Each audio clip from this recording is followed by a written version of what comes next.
Boa tarde, está a começar o MBC Informação, edição única de sábado, 16 de maio de 2026. O presidente do Conselho Municipal da Beira, Albano Cariz, adverte que a subida dos combustíveis está a sufocar a economia nacional. O autarca afirma que a paralisação dos transportes tem estado a provocar perdas diárias, travar a circulação de pessoas e mercadorias e ameaçar mergulhar o país num colapso econômico e social. Cariz exige medidas urgentes do governo para apoiar os transportadores, defendendo que o interesse público deve falar mais alto antes que a revolta popular e a crise no setor dos transportes se agravem ainda mais. A subida do preço dos combustíveis mexe com tudo. Provavelmente a pobreza vai ter que se esticar ainda mais e isto precisa exatamente da reação pontual do próprio governo. O governo deve, com muita urgência, trazer todos os cenários possíveis para mitigar o efeito que este aumento do combustível pode trazer. Cada segundo que passa em que o transportador manda parar a circulação do seu transporte é um atraso enorme para a economia do país, porque a circulação para, a movimentação para, os planos, atividades, tudo aquilo que o moçambicano planificou também fica parado. E naquele momento, cada segundo é um dinheiro perdido. É verdade, estou a acompanhar que poderá haver algum subsídio para os transportadores, mas isso não se deve falar para levar anos e anos falando. Temos que ir à ação. Há alguma garantia de subsidiar os transportadores? É agir. Não espere que os munícipes fiquem fartos, não espere que os transportadores se irritem, não espere que tudo no país pare, porque quando tudo no país para, é mais um momento do atraso para o próprio desenvolvimento do país. O Reino Unido vai mobilizar até 3 mil milhões de dólares em investimento para impulsionar a industrialização verde e o crescimento econômico inclusivo em Moçambique. A garantia foi dada ontem em Maputo pela comissária daquele país, Ellen Leus, que, dizia... Volto a recuperar esta peça de reportagem que diz o seguinte: o Reino Unido vai mobilizar até 3 mil milhões de dólares em investimento para impulsionar a industrialização verde e o crescimento econômico inclusivo em Moçambique. A garantia foi dada ontem em Maputo pela alta comissária daquele país, Ellen Leus, durante a abertura do workshop do projeto Manufacturing Africa, encontro que reuniu o governo, empresários e parceiros de desenvolvimento para debater oportunidades de investimento estratégico no país. Governo, Reino Unido e setor privado reuniram-se esta sexta-feira em Maputo para aprofundar os resultados preliminares de um estudo destinado a identificar cadeias de valor com potencial para atrair investimento direto estrangeiro a curto, médio e longo prazos e contribuir para uma industrialização baseada na sustentabilidade ambiental, designada industrialização verde.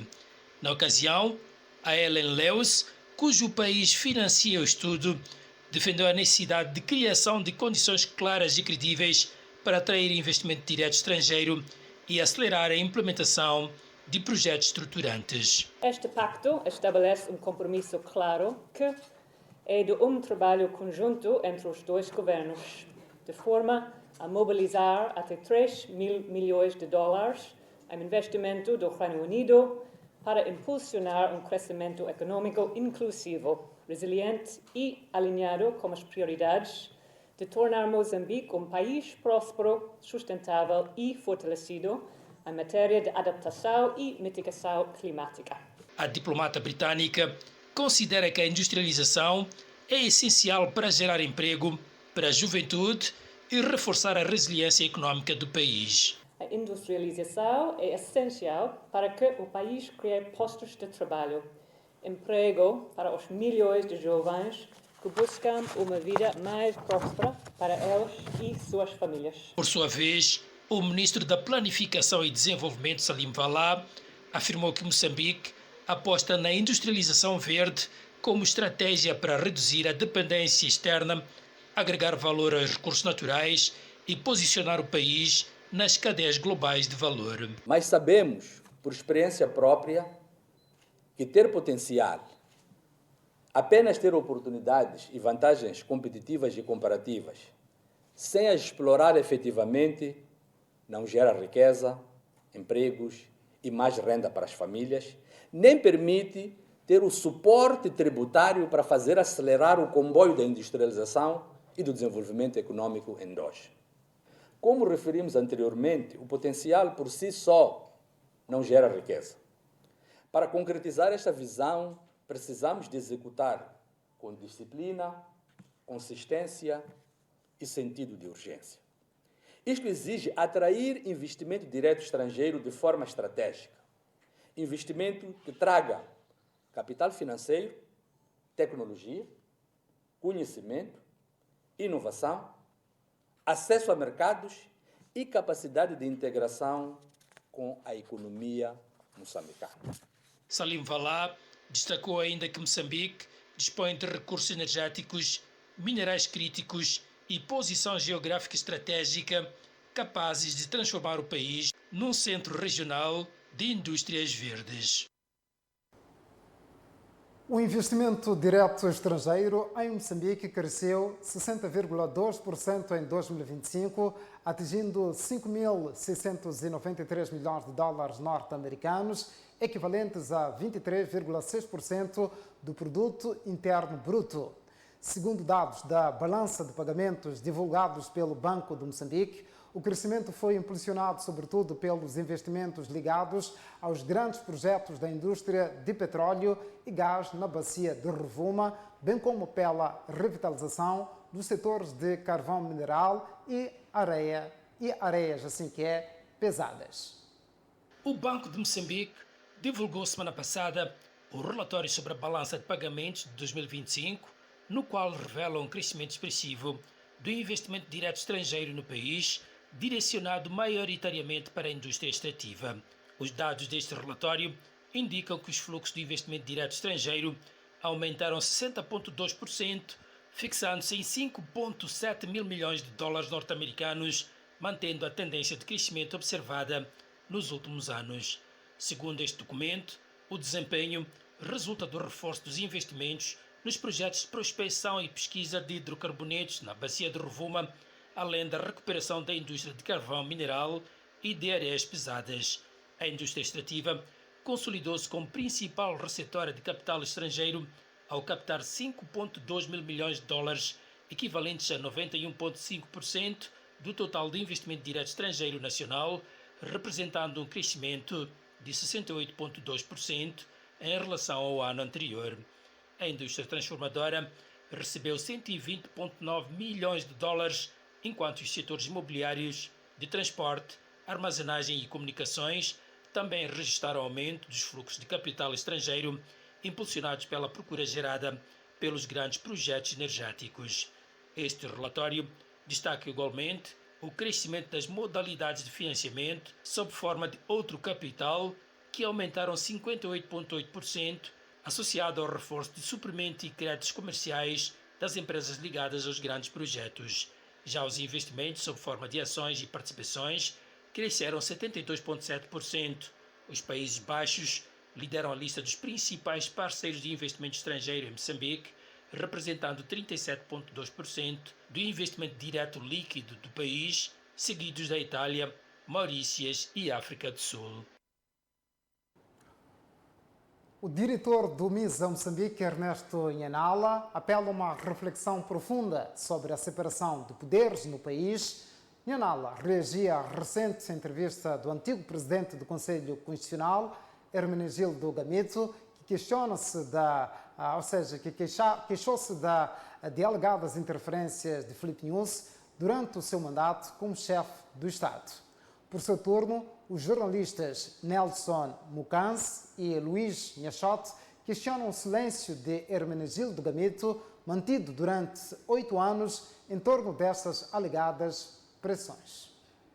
As recentes declarações de Hermenegildo Gamito à MBC-TV continuam a agitar o cenário político e social moçambicano. O antigo presidente do Conselho Constitucional afirmou ter enfrentado interferências políticas durante o exercício das suas funções, revelações que reacenderam o debate sobre a independência do sistema judicial no país.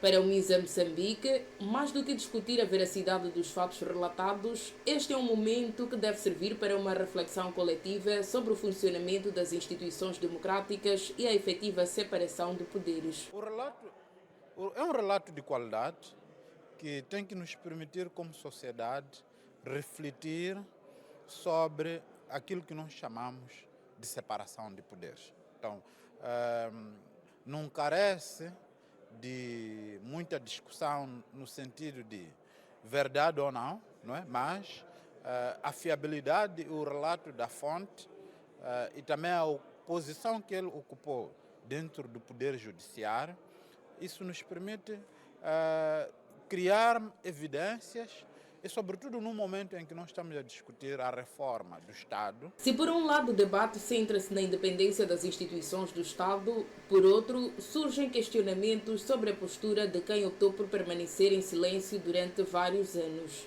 Nelson Mucanse, diretor do jornal Ovidências, considera que a pressão política sobre determinadas figuras do Estado não constitui um fenômeno novo, mas entende que há uma dualidade de critérios quando denúncias desta natureza são feitas apenas depois da saída dos cargos. É uma questão política e que vai variar de contextos e, sinceramente, no nosso contexto nós já vimos isso. Por que há dificuldade de denunciar quando sofre essa pressão política depois de 5, 10 anos, de às vezes ter tido a oportunidade de se beneficiar dessa resistência e que aparece como um anjinho para falar de questões do passado. É complicado tecer algumas questões sobre isso. A pressão existe, é real e já vimos isso, mas por que nós não temos também a sensibilidade de denunciar essas questões quando acontecem? Há uma culpa aqui a ser partilhada. Já o jornalista investigativo Luís Nhachote sustenta que o silêncio mantido durante anos pode refletir um ambiente de intimidação e constrangimento institucional que só agora começa a ser quebrado. Mas é surpreendente que se uma figura desse calibre faz esse tipo de manifestações não em tempo real, ao tempo da devida pressão, significa alguma coisa, significa se calhar, na percepção do Gamito, que durante esse período eles viviam debaixo de serviços, viviam debaixo de ameaças. As declarações de Hermenegildo Gamito prometem continuar a dominar a agenda pública nos próximos dias, numa altura em que setores da sociedade civil defendem o reforço de garantias para assegurar uma justiça livre de influências externas. O criminalista Paulo Sousa diz que a morte de Humberto Sartori, nas mãos da Justiça, aprofunda o Ministério em torno do caso que levou à sua detenção, defendendo a realização urgente de uma autópsia médico-geral ao corpo do finado. Uma notícia que poderá ser desenvolvida logo a seguir ao intervalo. Voltamos já já.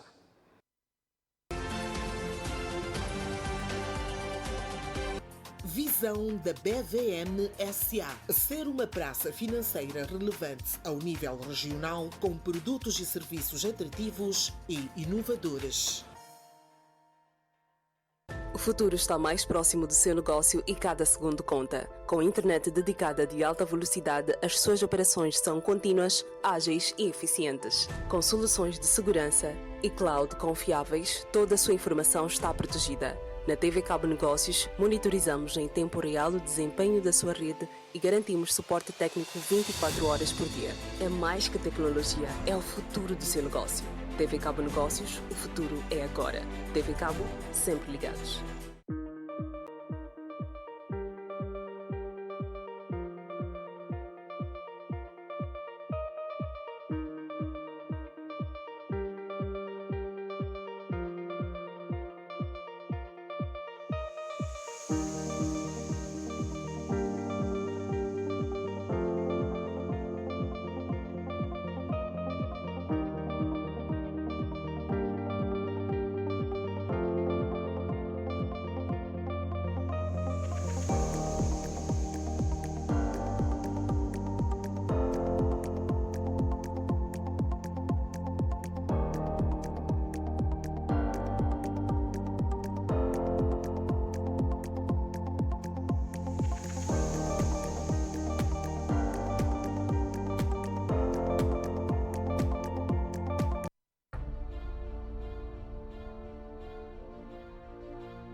Já é possível pessoas ligadas ao cinema, às artes, viverem da sua arte. Como é que nós podemos estruturar o que é que falta aqui para nós também? Porque bons contadores de histórias nós temos. E temos também capacidade técnica, as pessoas sabem fazer. O cinema, mesmo em países desenvolvidos, mesmo na Europa, o cinema não é rentável.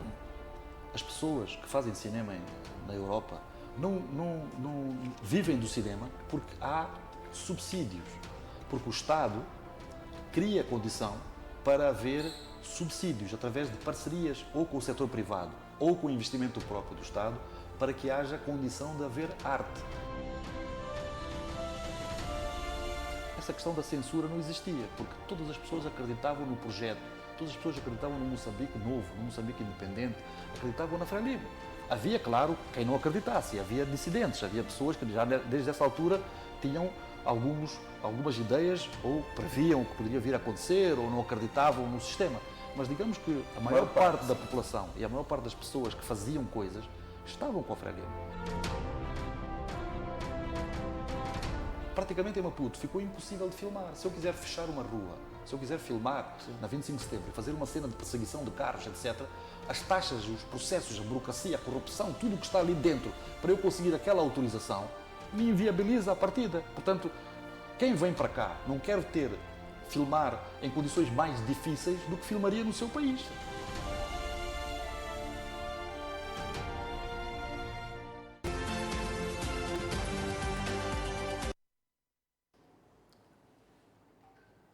Bem-vindo de volta para a última parte do MBC Informação, edição única de sábado. O criminalista Paulo de Sousa diz que a morte de Humberto Sartor, nas mãos da Justiça, aprofunda o Ministério em torno do caso que levou à sua detenção, defendendo a realização urgente de uma autópsia médico-geral ao corpo do finado. Para de Sousa, a recusa em ingerir alimentos não pode ser descurada no processo de investigação à morte do empresário, tendo explicado que o acto pode ter sido um grito de revolta, desespero ou até medo de envenenamento. Reagindo à morte de Humberto Sartor, o advogado Paulo de Sousa defendeu a realização urgente de uma autópsia médico-legal, afirmando que apenas este procedimento poderá esclarecer de forma definitiva as verdadeiras causas da morte e afastar qualquer margem de especulação. Não queria alimentar-se por circunstâncias que porventura o Sernap conhecia ou os outros, mas justificava-se esta greve de fome. Portanto, porventura, seja esta a causa da morte, não que esteja efetivamente a concluir, porque quem deve determinar efetivamente a causa da morte é uma autópsia médico-legal, que não sei se o cidadão será submetido, mas olhando as circunstâncias deste tipo de morte e do local onde se encontrou a morte ou o cadáver, portanto, obrigatoriamente, ou recomenda-se a autópsia médico-legal para a conclusão da causa da morte. Para Paulo de Sousa, a morte de Sartor pode comprometer o rumo das investigações, sobretudo se não tiverem sido preservadas provas materiais suficientes para sustentar a continuidade do processo. Do ponto de vista processual, temos aqui um grande obstáculo à prossecução da investigação normal. Ou seja, este indivíduo eventualmente era determinante para a continuação do processo investigativo.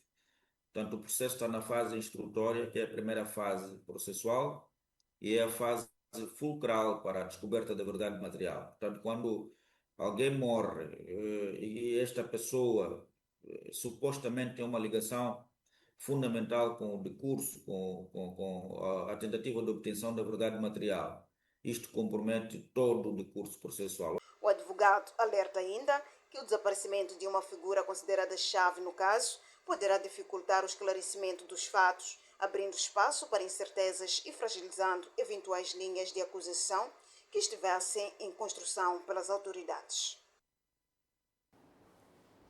A morte de um recluso na cela da BO levanta questões que exigem esclarecimento sob pena de se colocar em causa a eficácia da custódia do Estado. Quem o diz É o jornalista Luís Nhachote que defende que os estabelecimentos penitenciários devem servir para a reabilitação dos cidadãos, não para se transformarem em locais de morte sem explicações claras. Bom, todos os comuns mortais vão morrer, nós todos vamos morrer, mas morrer na cadeia sempre vai levantar questões como porque as razões, porque a cadeia é lugar de trânsito para aqueles que estão para ir aos julgamentos, para irem ser julgados ou absolvidos pelos seus crimes, mas não é um sítio de execução. A gente tem presente que a cadeia é um sítio para reabilitação do homem, mas não um espaço de assassinato de indivíduos que estejam a cumprir as suas penas ou estejam à espera de julgamento para cumprirem ou não as suas penas. O cineasta João Ribeiro afirma que a produção cinematográfica regrediu nos últimos anos em Moçambique. Para o realizador assim que é dos filmes O Último Voo do Flamengo e A Avó 19 e O Segredo do Soviético, a entidade que tutela a área do cinema em Moçambique não está interessada em desenvolver o setor, o que levou à suspensão da produção de filmes. Nós não estagnamos, nós voltamos para trás, nós andamos para trás. Estagnar era bom, porque nós chegámos a um momento em que tivemos até a produção de 3 ou 4 filmes no mesmo ano. Exatamente. E isso foi muito bom, mas depois parámos. E parámos por vários fatores.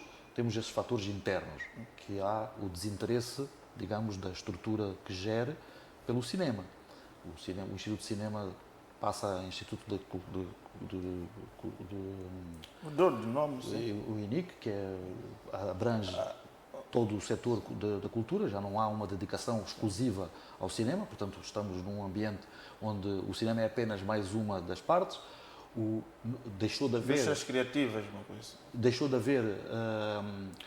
haver a criação de facilidades para que haja filmes estrangeiros a serem feitos em Moçambique. Portanto, muito crescemos na altura porque também havia produções exteriores a serem feitas cá. Era preciso criar de novo esse ambiente. E o único centro comercial que tem uma sala de cinema, se formos a esse centro comercial às 18 horas, fecha tudo. A pessoa quando sai da sala de cinema e passa ali naquele espaço, parece estar num espaço fantasma. Quer dizer, quando um centro comercial devia ter restaurante a funcionar, portanto não há economia. Nós não temos economia para isso. A esses custos. É insustentável.